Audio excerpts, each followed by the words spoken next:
Hoy está con nosotras alguien que no habla solo de dinero, habla de algo mucho más incómodo, de por qué vivimos con ansiedad económica, aunque tengamos ingresos.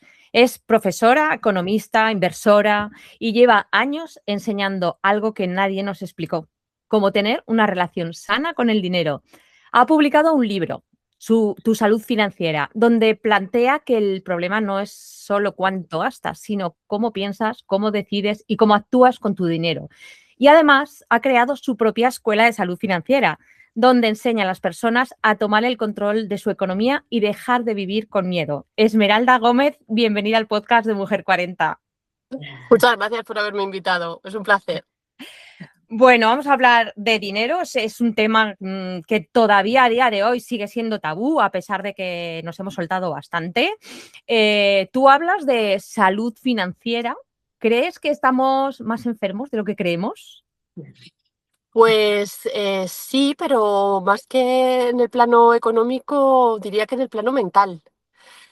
Tenemos que sanar como sociedad, es decir, estamos rodeados de oportunidades, estamos en un momento muy bueno de la historia, con sus menos que todos conocemos, pero a nivel sociedad nos queda escalar todavía un poquito en el plano de la madurez colectiva en muchas facetas, y luego esto al final repercute también en el plano económico. La base sería, por ejemplo, el no ser capaz de hablar de dinero, o que existan determinados países en los que haya una connotación o unos sentimientos que afloran cuando alguien alcanza el éxito, por ejemplo, o, o sea, nos queda recorrido. Entonces, la consecuencia de esto es muchas veces esta mala salud financiera. ¿Y cuál es el síntoma más claro de que alguien tiene mala salud financiera? Ahora mismo, uno de los principales síntomas es el contexto. No depende tanto de la persona, porque claro, la salud financiera depende de lo que uno haga con sus grados de libertad, y depende de dónde tiene lugar sus decisiones. En estos momentos, en un país como España, hay dos palancas que están traccionando muchísimo la salud financiera de las personas, que son la fiscalidad y la regulación. Si estas dos palancas no suman hacia una mejor gestión, hacia luego ya otras facetas que influyen, como son la educación financiera, como puedan ser el lugar en el que nazcas, las condiciones, las habilidades o las cualidades que cada persona cuenta para poder desenvolverse en la vida, pero estas dos ahora mismo pesan muchísimo, de manera que esto, si lo juntamos o lo unimos al aumento del nivel de vida, que viene motivado también principalmente por bancos centrales y entidades privadas, esta subida de precio no es otra cosa que la pérdida de poder adquisitivo a nivel individual. Por tanto, ganemos lo que ganemos, ¿cuánto? 1.500, 2.000, 3.000 euros. Si el contexto no permite llevar una vida fácil en la que yo considere como ciudadana que mis impuestos están siendo reconocidos y destinados a lo que yo quiero, que la burocracia es sencilla, que estoy absolutamente cubierta. Si este mensaje no nace del ser humano, o sea, de la persona que está habitando el país, pues hay algo sobre lo cual tenemos que reflexionar. Por lo tanto, el primer problema diríamos que no está dentro, sino que está fuera. Y esto es muy importante también que lo verbalice y que lo compartamos aquí, porque hay muchas veces que las personas tienden a decir, bueno, no paro de trabajar y encima tengo que ir a pedir al banco de alimentos. Bueno, pero es que estás en un contexto en el que la pobreza está aumentando, en el que la polarización social también se está manifestando de una forma más intensa, la clase media alta está desapareciendo, y bueno, hay muchos factores que justo en este país se están dando en un corto periodo de tiempo, insisto. En el largo plazo, que a mí me gusta mirar mucho en macro y en micro, estamos en el mejor momento histórico a nivel mundial, a pesar de todo. Fíjate, es sorprendente, ¿eh? Porque es que enciendes la tele y lo primero es, ha subido un 30% con respecto al año pasado. Estamos hablando de un año.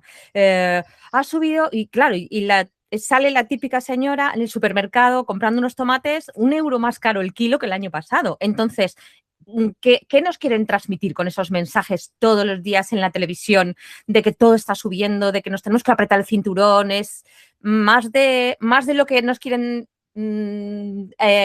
compartir para que andemos todos por el camino? ¿Tú crees que es eso? Bueno, aquí mi opinión particular, y esta es muy particular, es que la mayoría de medios o de comunicaciones valen poco. Me refiero en el sentido de que valen poco, que son cuestionables. ¿Por qué? Pues porque no hay independencia. O sea, la mayoría de medios de comunicación tienen que rendir cuentas a quien les está financiando. Entonces, los mensajes que se comparten, lo primero, en general, también ocurre en redes sociales, son alarmistas. ¿Cómo funcionan las redes sociales? ¿Cómo funcionan los medios de comunicación? Con titulares negativos. Cuanto más alarmista sea, cuanto peor transmita una noticia, más lectores, más atención voy a captar. Y ahora mismo uno de los recursos más importantes que hay a nivel mundial es la atención de las personas. Vale mucho dinero porque a través de eso yo puedo dar cualquier mensaje y convierto, vendo. O sea, la vida es venta. El panadero, el agricultor, todos vendemos, absolutamente todos. La clave es que hay pocas personas que sean independientes para poder decir, yo estoy cobrando esto o yo he venido a hablar de mi libro. Literalmente he venido a hablar de mi libro. Entonces, si yo ya sé qué me está vendiendo esa persona, yo ya puedo diferenciar el mensaje que me está contando de sus propios intereses. Entonces, primero, en términos generales, yo no veo la tele desde pequeña también por decisión propia, porque a mí me influye mucho todo lo que hay a mi alrededor, lo que habla la gente, lo que percibo, lo que... Sí que es cierto que leo muchísimo, me informo por muchos medios, muchas veces son independientes y contradictorios entre sí, no solo españoles, también de países, pues, por ejemplo, Rusia. Es muy interesante leer las noticias propias de medios de comunicación de Rusia, sobre todo en entornos en los que percibo que se nos quiere hacer pensar de determinada manera. Con las guerras, sobre todo, con momentos como el COVID, a mí me gusta mucho eh, elevar la mirada y hacer preguntas. Y preguntas además cuando más duelen, porque cuando solo hay un mensaje y no te dejan preguntar o no te dejan tener un mensaje alternativo, eso a mí me da que pensar y me preocupa. Entonces, hay algo que me quieren vender, efectivamente. Siempre se suele dar así. Entonces, lo que diría es que siempre hay alternativas, que aunque digan que está subiendo la vida, efectivamente está subiendo muchísimo y tenemos que tener en cuenta el contexto, pero si nosotros buscamos, seguramente podamos encontrar un mercadillo, como en los lugares en los que yo compro, en los que te venden directamente el agricultor su fruta, su verdura, y es de mucha mejor calidad, además nacional, y estás ayudando a alguien que es un vecino tuyo y es mucho más barato y seguramente mucho más sano, porque los pesticidas o los productos que haya podido utilizar, bueno, pues todo esto hay que ponerlo en balanza y aplica absolutamente a todo. Estamos en un entorno también consumista, bombardeados constantemente, por eso los medios de comunicación, bombardeados por todos los lugares de publicidad. Bueno, pues tenemos también que ser un poquito responsables de a qué medios, a qué personas le damos nuestro tesoro de la atención. Pues a lo mejor tenemos que empezar a cortar y empezar a elaborar ese pensamiento propio y crítico, porque digo yo, lo digo por experiencia, se viaja mucho más ligero, tienes mucho más tiempo, la mente no se te carga a lo largo del día, pero hay que bloquear. Hay que decir no a muchas personas, a muchas propuestas, por ejemplo, a ver la tele. A mí me desgasta cuando voy a un lugar y efectivamente la tiene encendida y me tengo que aguantar porque no es mi entorno más cercano. Pero en mi entorno más cercano no hay lo que yo considero que no sea algo un poquito más cultivado o cuidado o esmerado. Esmeralda, perdonara, yo que te quisiera hacer una pregunta que sé que la respuesta puede ser muy larga y se extendería, pero si tú tuvieras que resumir, si mañana Esmeralda se convierte en ministra de Economía de nuestro país, ¿qué grandes cosas crees que deberían de desaparecer, cambiar precisamente para que todo este contexto que estábamos hablando de esa máquina y tal, olvidemos los medios de comunicación? O sea, ¿qué decisiones de la noche a la mañana crees que se tendrían que tomar en este país para que todo esto fluyera de otra manera? Tengo unas cuantas, pero las voy a sintetizar mucho. Una sería una reforma de nuestro sistema de pensiones. El libro que he escrito, el de Tu salud financiera, es el séptimo, pero hay una serie de libros antes. Uno era el de Quieres cobrar tu pensión y ahí yo ya proponía una solución a nuestro sistema de pensiones de reparto que no es sostenible en el largo plazo. ¿Cómo lo cambiaría? Bueno, un sistema multipilar con educación financiera desde edades tempranas y con mecanismos de autoinscripción voluntaria. Lo dejo ahí. Y con capitalización. Esto quiere decir que la gente tiene que empezar a invertir desde muy pequeñas cantidades. En paralelo habría un Estado que no sería lo que nos están dando ahora, que es casi el 80%, sino que se complementaría con distintos pilares de empresa, capitalización, la parte de cuentas nocionales y con autoinscripción voluntaria. Esto quiere decir que automáticamente tú estás en un sistema. Esto es porque estoy escribiendo un artículo académico que va de esto. No basta solo con educación financiera, esto también es una reflexión. Y tú te puedes salir. Este sería un punto. Otro punto importante, tendríamos que ser competitivos a nivel fiscal y regulatorio, con lo cual, de todo lo que se ha estado haciendo estos años, que puede ser bonito, bueno, mejor o mejorable, yo eliminaría prácticamente todo.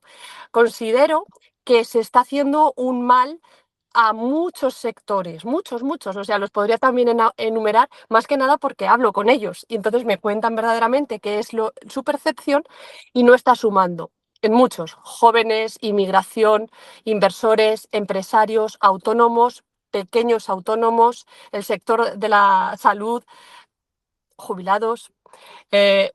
Hay muchos sectores que se están viendo afectados, con lo cual haría una limpieza de toda la parte normativa, simplificaría absolutamente todo. Entonces ahí me separaría un poquito de la parte europea, que lo que le pesa ahora mismo a Europa para conseguir la innovación y la creatividad de sus ciudadanos es la excesiva burocracia. Aligeraría la creación de empresas y eliminaría los impuestos hasta que una empresa no genera ganancias. Igualaría los impuestos. Ahora mismo tenemos el IRPF va por tramos. Eso es injusto, porque penaliza el crecimiento. Y aunque la mayor parte del IRPF, la mayor parte de los impuestos lo está pagando únicamente el 10% superior, es al resto de personas, es al 90% de personas a las que le pesa muchísimo que le quiten, que le sustraigan de forma no voluntaria un 50%, que es lo que pagamos en media. O sea, la gente trabaja más de medio año solo para el Estado, en todos, teniendo en cuenta todos los impuestos, no solo IRPF, absolutamente todos. Igualaría, esto ya se ha hecho también en otros países, esto atraería también talento interno y externo. Tenemos que ser competitivos en términos de inversiones. Ahora mismo estamos expulsando un montón de personas que constituirían aquí riqueza precisamente.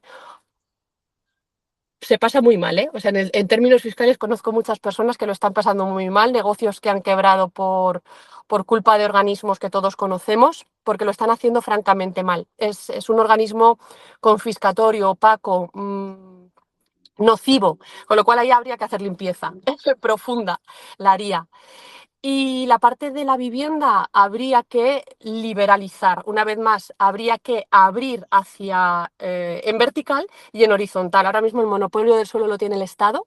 Si tú miras en España, salvo algunas ciudades que están en acantilados y no se puede construir más, o en la zona norte, que está todo lleno de vegetación preciosa y no se puede construir más, el resto, si tú te asomas, hay extensión, hay terreno. ¿Por qué no puedes construir? Una vez más, está en la mente. El monopolio lo tiene el Estado. Entonces, liberalizar suelo es costoso, es lento, es burocrático. Tenemos una carencia de vivienda de 800.000 en estos momentos. Se ha abierto también la inmigración es buena, pero siempre que encaje.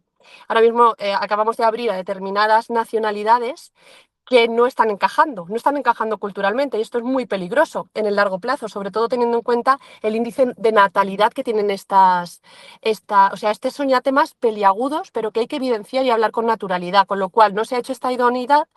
Ya hay tensión en el plano educativo, de salud, en el plano económico y bueno, ahora hablo de los subsidios y demás.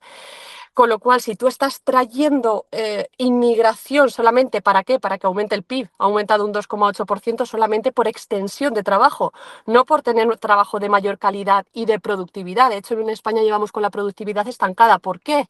Bueno, aquí también habría que hacer lectura, pero básicamente hay que incentivar el consumo. Tenemos que ser competitivos con el resto del mundo y solamente tenemos el turismo y el empleo de la construcción, la agricultura. Con esto es difícil que compitamos. Y por otro lado, también nos tendríamos que hacer más autónomos. Yo trabajo mucho la autodeterminación del individuo, que las personas sean autodeterminadas y capaces por sí mismo. Por eso me dedico a la salud financiera, porque es la piedra angular a partir de la cual, cuando tú eso lo llevas bien, empiezas a elevarte, a leer libros, a hacer danza, a poder dejar a una mala pareja, a poder dejar un trabajo, pero hace falta dinero. O sea, la gente se tiene que centrar en ganar dinero y en escalar. Esto es muy importante, que no nos lo han transmitido en el colegio.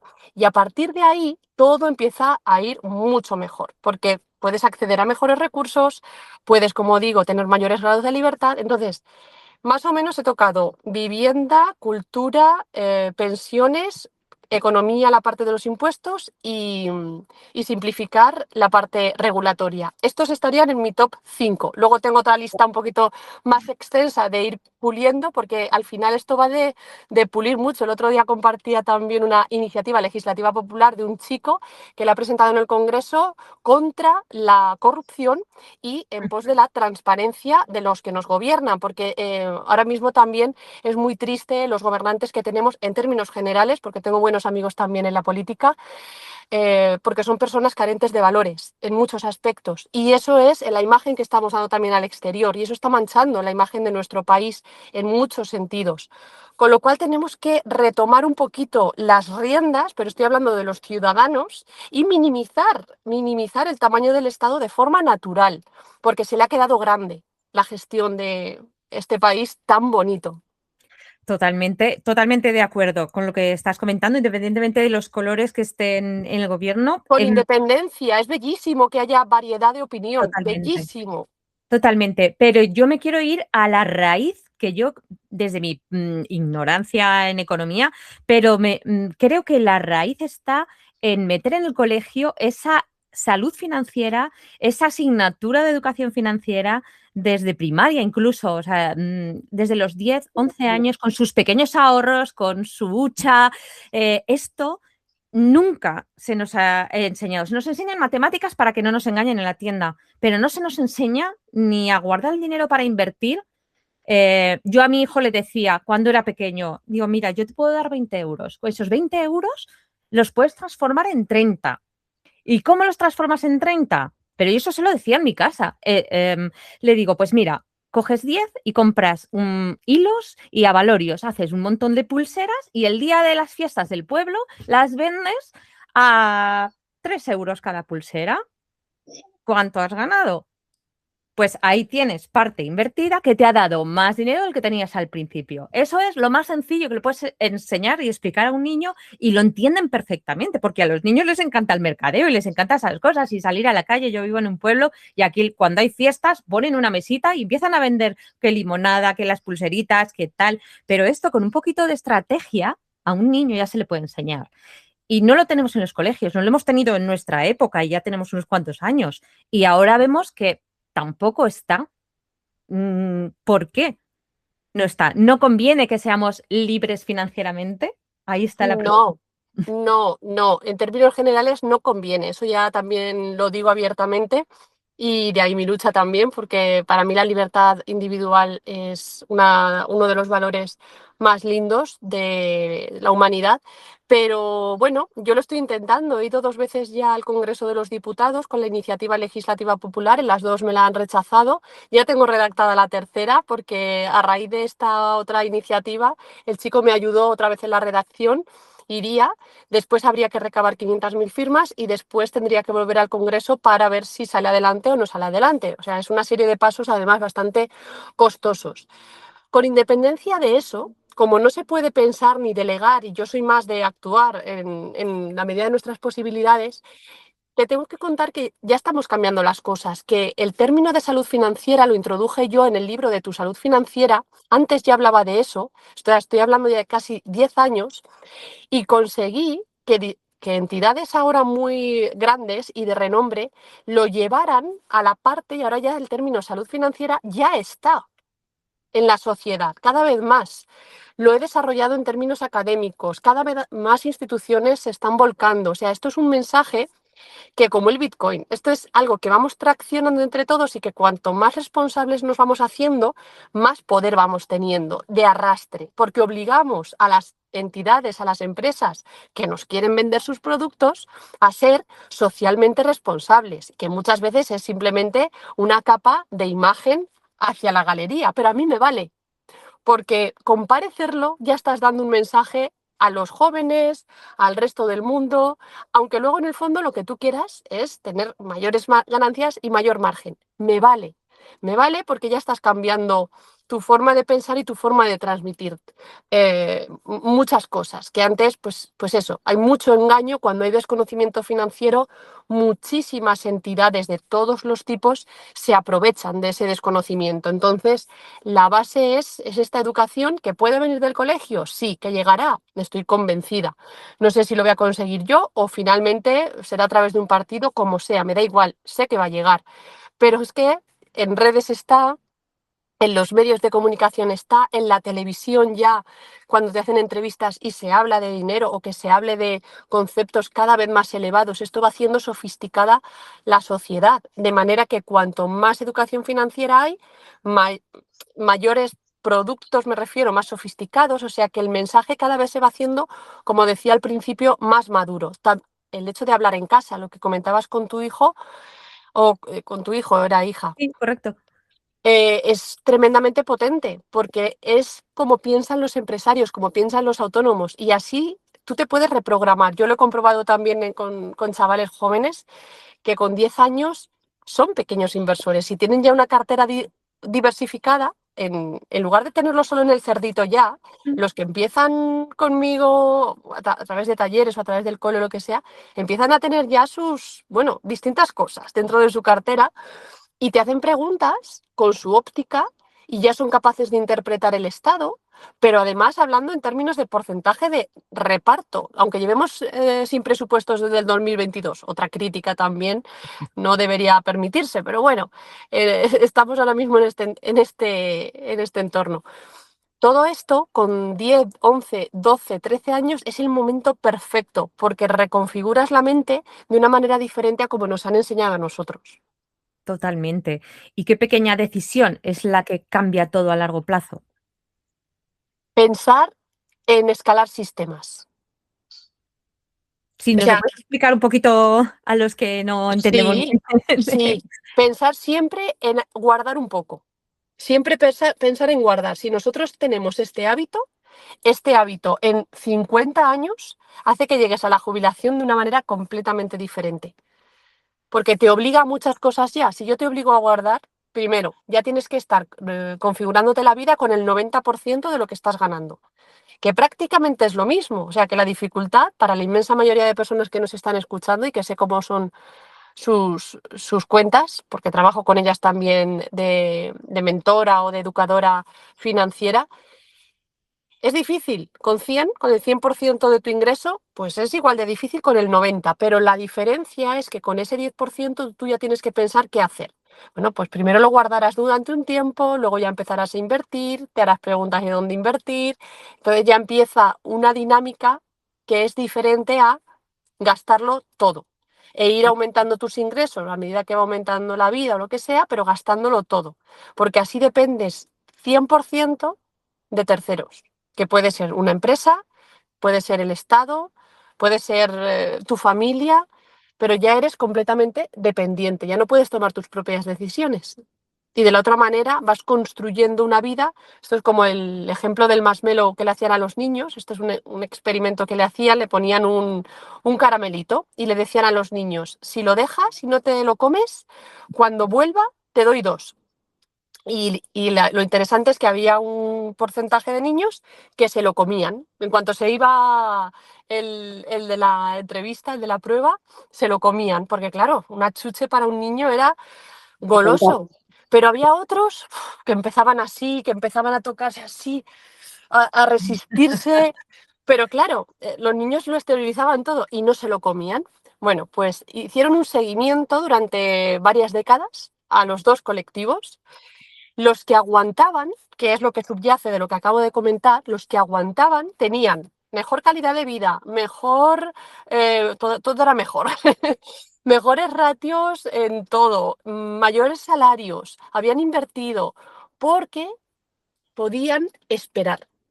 O sea, Claro. mirar al futuro, esta capacidad de no sucumbir al gasto, no comprarte el último iPhone si no tienes para comer, no irte de vacaciones si no te lo puedes permitir, que también estamos en un mundo en el que vemos absolutamente todas las vidas de todos y parece que si no te has ido a Hawái con 20 años, te estás perdiendo la vida. Bueno, pues aquí un poco de sensatez, que cuanto más retrases la gratificación, cuanto más, y no hace falta retrasarla toda la gratificación, o sea, puedes ir viviendo muy bien, pero cuanto más seas capaz de retrasar la gratificación, más y mejor vas a vivir. Esto es así un mensaje genérico, que esto también era mucho de nuestros abuelos y de guardar, y que no solo consiste en guardar, que consiste también en generar. O sea, son las dos palancas. No nos han enseñado ni a guardar ni a generar. Si tú dominas las dos, te va a ir muy bien en todos los aspectos, porque aunque se caiga, aunque venga una crisis, que vendrá, aunque pase cualquier cosa, tú vas a tener habilidades ya que son válidas aquí o en la China. Y una pregunta que también creo que puede ser tu opinión personal. ¿Dinero efectivo o dinero digital? Uf, la tengo clarísima ahora. Dinero ahora mismo por la cuenta que nos trae, y esto es un llamamiento que ya he hecho a todos, en efectivo. ¿Por qué? Porque ahora mismo hay un plan que viene desde Europa y que lo pueden investigar todos, que son las CBDCs, que es dinero digital. Es cierto que vivimos en una era de facilidades y yo lo tengo todos, los bancos, todas las plataformas, todo. Y eso es fácil siempre y cuando lo puedas utilizar y lo sepas utilizar, porque hay que utilizarlo con responsabilidad, porque no es lo mismo pagar con efectivo que con tarjeta. Duele mucho más en efectivo. Pero ¿por qué hago hincapié ahora en el efectivo? Porque las CBDCs han venido, y lo digo claramente, para controlarnos a todos, como el anillo de Saurón. ¿Desaparecerá el billete? No lo creo porque la gente, insisto, cada vez está más despierta. Y si llegan a imponerlo, yo tengo también la esperanza de que estoy también metida en el mundo de la blockchain. Entonces, dentro de la blockchain hay innumerables empresas ya que están creando cosas increíbles. O sea, la blockchain es, la información la tenemos todos igual. Todos los nodos, todas las personas, todos los ordenadores tienen toda la información. Es todo rastreable, no se puede manipular, no se puede. Bueno, pues el día de mañana se votará de forma digital y no se podrá hacer lo que se ha hecho recientemente en distintos lugares. O sea, no se puede decir que algo es sostenible si no lo es verdaderamente. El Bitcoin, hablo solo del Bitcoin, es tremendamente poderoso porque tiene un número limitado, es una moneda que se utiliza ya en todo el mundo, en distintos lugares, con mayor o menor aceptación. Han intentado acabar con ella y como no han podido, se están sumando ahora al carro. Y estoy hablando ahora de bancos centrales, de entidades financieras. Bueno, el dinero, si lo llegan a imponer, lo que quieren es tener el control total para que todas las personas, las casi 500 millones de personas que somos en Europa, pasen por un mismo canal, por el arco por el que pasábamos en la Edad Media y cada vez que pasábamos pagábamos impuestos. Bueno, pues esto anularía la privacidad. Pagaríamos, podrían hacer lo que quisieran, podrían condicionarnos en función de nuestro comportamiento. Véase e investiguen, lo digo aquí, simplemente el crédito social chino.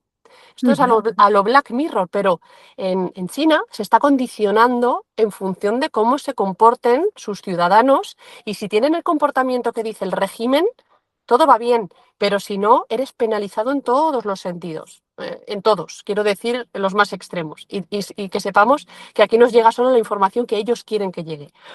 Entonces, como esto yo no quiero que llegue a Europa, y en Europa están tratando de mermar en algunos aspectos las libertades, esto es como una guerra de ideas, pues dinero en efectivo. Es la forma de que no te rastreen. Tú puedes tener todo el dinero en efectivo que quieras en casa, siempre y cuando lo hayas ganado, hayas pagado tus impuestos religiosamente. Lo que no puedes hacer por ley ya, y cada vez lo han ido reduciendo más, es pagar más de 1.000. Eso está limitado por ley. ¿Ves? Lo quieren todo controladito. Pero tú puedes tener, si tienes lo que quieras en tu casa, ahora tendrás un problema luego cuando vayas a meterlo al banco, aunque sea lo tuyo y lo metas, pero bueno, que no hace falta tener que lo vuelvas a meter al banco. Sí o sí, dinero en efectivo ahora es tremendamente importante y decir no a las CBDC. Son muy, muy, muy peligrosas. Pero entonces sí a la cibermoneda, al blockchain, ¿no? Porque Son está dos cosas diferentes. en teoría eso vino para descentralizar un poco, ¿no? Justo, El dinero, justo. pero claro, cuando adquirió tal poder que el Bitcoin llegó a $100.000, más de $100.000, yo creo que los bancos se tiraron de los pelos y no, o sea, también desde mi desconocimiento, y fue como que quisieron entrar ahí también, ¿no? Es No lo que tanto, no tanto por la cotización es lo de menos. O sea, el Bitcoin es muy probable que llegue al 1.000.000 de euros, el Bitcoin, es muy probable, pero es que da igual a lo que llegue. La clave es lo que subyace, el concepto que hay detrás del Bitcoin. Lo has dicho tú, la descentralización. Ahí no caben bancos centrales, no caben entidades tal y como existen ahora. Seguramente se tendrán que reinventar, igual que todos nos estamos reinventando ahora con la llegada de la inteligencia artificial, pero sus días están contados. Y esto es un cambio de paradigma brutal. Es muy diferente el mundo Bitcoin y el mundo blockchain de un mundo, como bien has dicho, digital, de moneda digital. Lo otro, el CBDC, las CBDC son centralizadas, el poder lo tienen los bancos centrales y ya digo cómo van a intentar captar la liquidez de las personas. Lo van a hacer como hacen, tienen siempre dos mecanismos. Uno es a través del miedo, construyen un entorno para que la gente de forma emocional y vulnerable sucumban a cualquier cosa, lo que quieran conseguir, o sea, el pretexto, crean el pretexto. Y podría dar muchos ejemplos. Esta es una y la otra es a través de incentivos. Así es como funciona el ser humano. ¿Castigo o incentivo? A través de incentivos, si yo ahora mismo en ausencia de educación financiera le digo a la ciudadanía, traed vuestra liquidez aquí, que ya lo están intentando, han creado un fondo europeo para canalizar los recursos y poder financiar lo que quieren financiar a nivel Europa, que eso también se hace a través de la renta fija, o sea que no es, pero que sepamos lo que estamos haciendo. Pero bueno, a través de las CBDCs dirán, bueno, si tú lo traes aquí, te vamos a dar un incentivo fiscal potente. Pues la gente va a caer en su trampa a través de ese incentivo. Pues tenemos que primero conocer y después decir que no. Exacto. Exacto. Es que la ignorancia, de verdad, en tener al pueblo pues sin saber, ¿no? Al final te llevan hacia donde ellos quieren. Me Es parece muy fácil. Manipular claro, a las personas es tan fácil que a mí me asusta, pero bueno, ahí claro, estoy un pero poco. en caso de que o sea, el sistema bancario cayera, como tú bien has dicho, si se consigue descentralizar, si conseguimos tener ese efectivo y el sistema financiero cambia o cae, es que caen muchos otros sistemas que van asociados. El sistema educativo va muy asociado al sistema financiero. Sí, pero Entonces, es que realmente estamos pensando con un pensamiento, como siempre hacemos, súper limitado, tan limitado como una vida humana, que no llega ni a 100 años. Ahora mismo lo que ha cambiado, vamos a hacer un poco de abstracción, lo que ha cambiado los tiempos en 60 años, vamos a pensarlo, o sea, es brutal. mm, Ahora ampliamos un poquito más. No hace tanto que tenemos cloro en el agua, no hace tanto que tenemos penicilina, no hace tanto que nacieron los móviles, que yo he visto cómo ha nacido Internet, que yo me conectaba con el router y con el sonidito de pi, pi, pi, pi, pi. El módem. Eso lo he vivido yo, que mis abuelos labraban con mulas.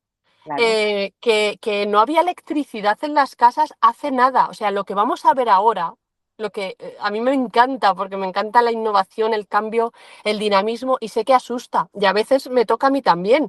O sea, que todos hemos pasado por momentos difíciles, pero que a lo que voy, las instituciones, que me desvío, las instituciones que estás mencionando son como el lenguaje, que es otra institución, como el dinero, que es otra institución, la familia, es decir, las instituciones que rigen la vida humana, la sociedad, es la mayor grandeza que tenemos los seres humanos, porque somos seres sociales, pero que las entidades, que los bancos son una institución más.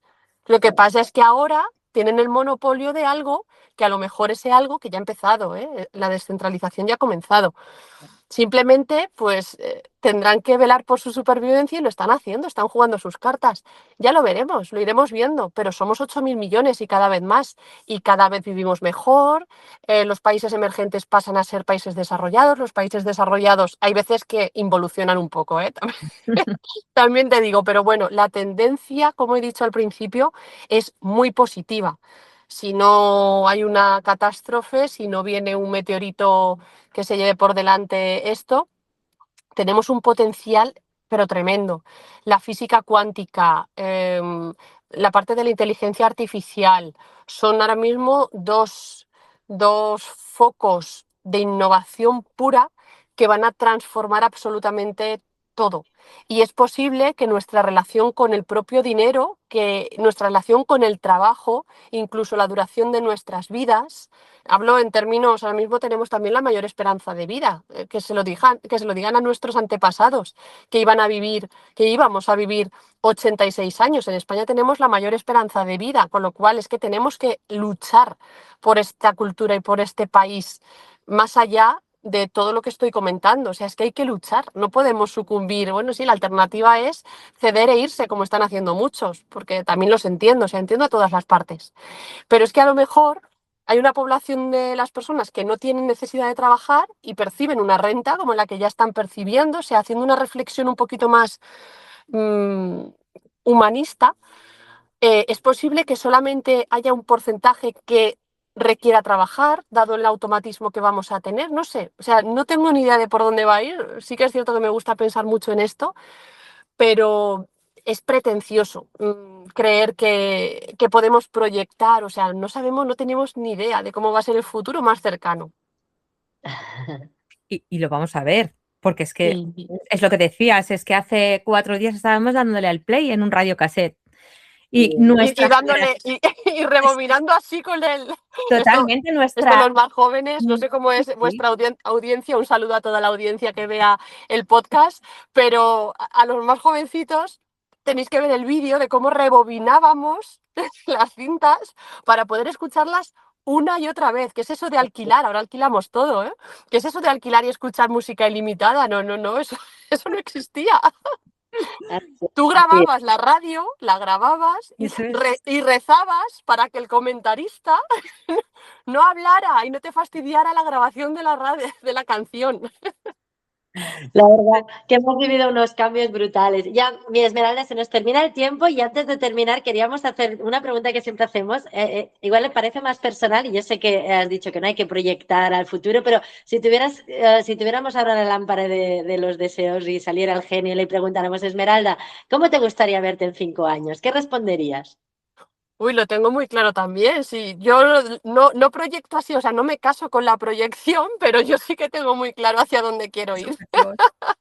Bueno, yo ahora estoy viviendo un momento súper bonito, con muchos proyectos y gente con la que me apetece estar. Elijo mucho porque me he ganado también poder elegir todo lo que hago. Con las conferencias, con Econoky, apuesto mucho por la Escuela de Salud Financiera, donde los primeros alumnos, porque no lleva mucho tiempo, las redes sociales, agradezco muchísimo a todas, lo suelo decir, a la comunidad, el respeto, el debate que se genera, la diferencia de opiniones, porque tengo gente que opinan de todo. A veces se van porque tienen la limitación de decir, bueno, si piensas ya así, digo, no, quédate, que la riqueza es que pensemos diferente. O sea, los libros, yo voy a seguir escribiendo algún libro más.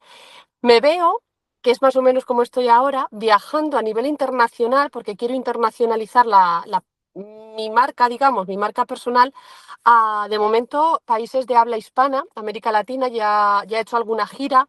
Voy a seguir expandiendo más porque creo que allí hay mucho recorrido para poder mejorar la educación financiera y la salud financiera de las familias, en concreto a veces también de las mujeres, de las instituciones, porque la política, las dinámicas, por supuesto, respetando la circunstancia de cada entorno. creo que aquí en España voy a seguir siendo activista, no política activa, sino activista, es decir, cambiando cosas como estoy haciendo hasta ahora, pero a través de, como digo, proyectos. Proyectos a veces de inversión, otras veces de colaboración, conferencias o iniciativas dentro de la política, pero sin pertenecer de momento. Y me veo viajando, creando y disfrutando también de las personas, de la naturaleza y del pensamiento, porque me gusta mucho el arte, leer.